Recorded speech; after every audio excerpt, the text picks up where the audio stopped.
नमस्कार दोस्तों, आपका स्वागत है अपना स्टडी लेक्चर यूट्यूब चैनल में। तो दोस्तों एक बार फिर हाजिर हैं हम आपके साथ ही एक मोस्ट इंपॉर्टेंट टॉपिक को लेकर। यानी फ्रेंड्स, आज इस वीडियो में हम आपको एक बहुत बेहद ही नॉलेजफुल वीडियो प्रोवाइड कर रहे हैं, जिसमें हम आपको बताने वाले हैं कि अपना खुद का भी पैसा नहीं पाओगे अगर आप किसी व्यक्ति को लोन पर, ब्याज पर या पैसे देते हैं। तो ये नियम आपको बहुत ही आवश्यक है जानना। अगर इसको नहीं जान रहे हैं तो आपको यहाँ पे चपत लग सकती है, यानी आपका पैसा डूब सकता है। बताने वाले हैं परसिमन एक्ट 1963 के बारे में क्या है, तो इस वीडियो के अंत तक जरूर बने रहेगा। यदि आप चैनल पर पहली बार विजिट करें, चैनल को सब्सक्राइब कर लेना, बेल आइकन को जरूर प्रेस करना, ताकि मैं जो भी वीडियो अपलोड करूंगा सबसे पहले आपके पास नोटिफिकेशन पहुंचे। तो फ्रेंड्स, इसके पहले भी हमने एक वीडियो अपलोड किया था कि रजिस्ट्री कैसे कराएं, यानी अपने खेत का या प्लॉट का या घर की रजिस्ट्री कैसे होती है, क्या क्या डॉक्यूमेंट्स लगते हैं, क्या क्या बातों को ध्यान देना होता है। किसी भी प्लॉट या खेत की रजिस्ट्री करा रहे हैं तो कौन कौन से बिंदु को ध्यान रखना है, ताकि आगे आने वाले समय में आपको किसी भी प्रकार की दिक्कत ना हो। तो ये वीडियो जाके देखिएगा, सारी जानकारी हमने इसमें दे रखी है, वो जरूर देखिएगा। तो फ्रेंड्स, आइए वीडियो को शुरू करते हैं। बात करते हैं परसिमन एक्ट। परसिमन एक्ट का मतलब होता है क्या? परसिमन का मतलब होता है एक लिमिट, यानी लिमिटेशन एक्ट। कोई निर्धारित समय होता है जिसके अंतर्गत ही आप किसी भी पैसे का लेन देन कर सकते हैं, जिसमें आपको किसी भी प्रकार की दिक्कत नहीं होगी। अगर इसके अंतर्गत, यानी लिमिटेशन एक्ट जो है, इसके अंतर्गत रह के आप काम करते हैं तो आपको कोई प्रॉब्लम नहीं होगी। सबसे पहले लिमिटेशन एक्ट के बारे में जानते हैं, एक उदाहरण के माध्यम से समझेंगे, ठीक है। तो अगर वीडियो पसंद आए तो लाइक जरूर करिएगा। यहाँ पर हम बात करें, मिस्टर ए हैं और मिस्टर बी हैं, एक उदाहरण के माध्यम से समझा रहे हैं आपको, ठीक है। अब मिस्टर ए कोई एक साहूकार भी हो सकते हैं जो पैसा देते हैं और उसके में सूद ब्याज जो कि लेते हैं, ब्याज लेते हैं, ठीक है। ये एक बैंक भी हो सकती है और एक कोई जो कि जहाँ से आपको पैसे मिल सकते हैं, लोन जहाँ से प्रोवाइड हो सकता है, वो एक संस्था भी हो सकती है। अब मिस्टर बी को किसी कारखाने को या कोई काम अर्जेंट करने के लिए इनको पैसे की ज़रूरत है। ये मिस्टर बी जाते हैं मिस्टर ए के पास और बोलते हैं कि भाई साहब, आप हमको 5 लाख रुपए दे दीजिए कर्ज के तौर पर, आपका जो भी ब्याज बनेगा सब आपको हम सूद समेत लौटा देंगे। कितने सालों के लिए लेते हैं? ये 4 सालों के लिए इससे ए से बी ने मांग लिया। ए ने क्या किया, ठीक है, इनको ये सारी बात, इनसे डॉक्यूमेंट लेते हैं, इनके पूरे कागजात लेते हैं, उनमें साइन करवाते हैं, एक पूरी डॉक्यूमेंट तैयार करवा के ये इनको जो कि 5 लाख का कर्ज दे देते हैं, ठीक है। अब ये पैसे लेके वापस आप चले आते हैं बी अपने घर, ठीक है। तो ये देखिए, नोटों की गड्डी लगी है। अगर इसी प्रकार की है आपके पास तो इसको थोड़ा संभाल के इन्वेस्ट करिएगा। देखिए, अब ए और बी दोनों, अब बी को ए से पैसे जो है प्राप्त हो गए, ठीक है। अब ये पैसे लेके आए और इन्होंने 4 साल के लिया।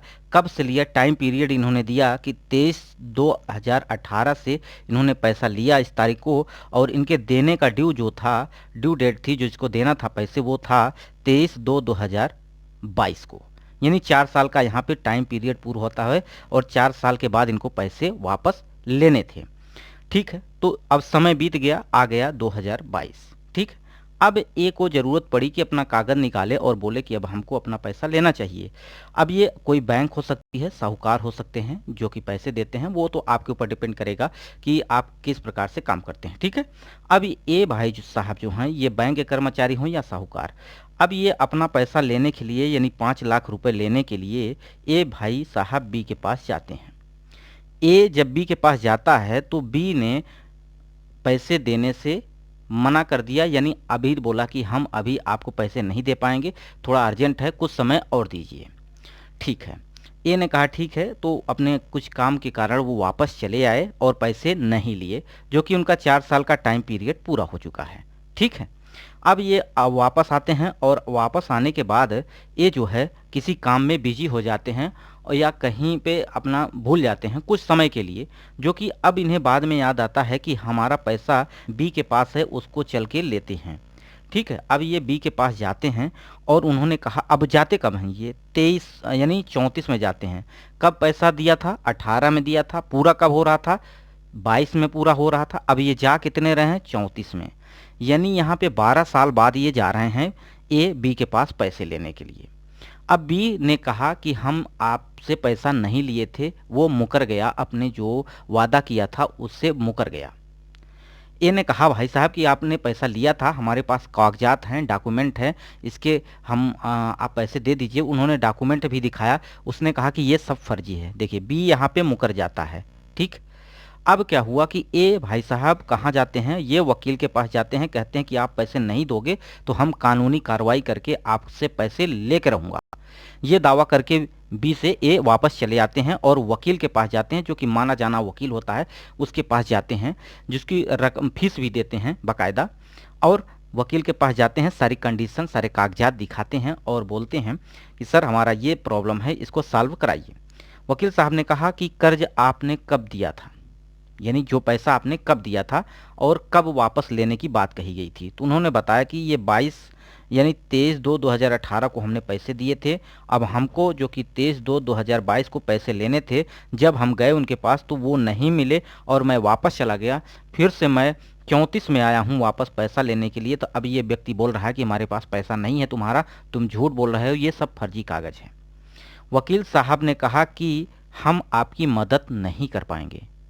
जैसे ही वकील साहब ने कहा कि हम आपकी मदद नहीं कर पाए, ये बेचारे क्या हो गए, शॉक हो गए।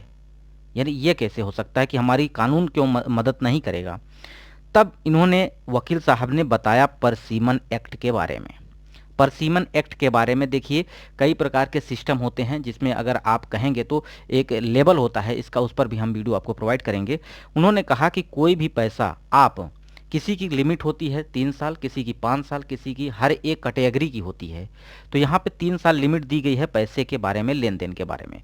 यानी 3 साल के अंदर आप अगर उनसे अंतर्गत उसके आप कोई कानूनी कार्रवाई नहीं करते हैं, यानी टाइम पीरियड पूरे होने के बाद भी आप 3 साल को मौका दिया जाता है। 3 साल के अंतर्गत आपने अगर कोई केस फाइल नहीं की तो उसके बाद ये लिमिट के बाहर हो जाता है, परसिमन एक्ट के बाहर हो जाता है। उसमें आपको पैसे नहीं मिलने वाले हैं, जो कि ये केस फाइल भी नहीं कर पाएंगे। अगर ये 23, 24, 25 के अंतर्गत केस फाइल करते हैं तो कानूनी कार्रवाई करके बी से पैसा दिलाया जा सकता है ए को। अगर इसके 1 दिन बाद या 2 दिन बाद भी आप जाते हैं तो नहीं मिलेगा आपको पैसा, बशर्ते एक कंडीशन हो कि वो उसमें राजकीय छुट्टी ना हो।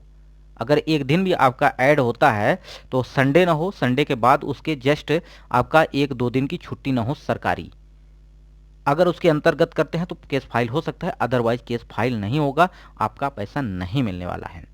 पैसा फिर कैसे मिल सकता है? पैसा स्वेच्छा से मिल सकता है, यानी आप पैसे ले सकते हैं। आपका राइट है कि अगर बी पैसा स्वेच्छा से देता है तो आप ले सकते हैं, ना कि आप जबरदस्ती करके उससे पैसे नहीं ले सकते।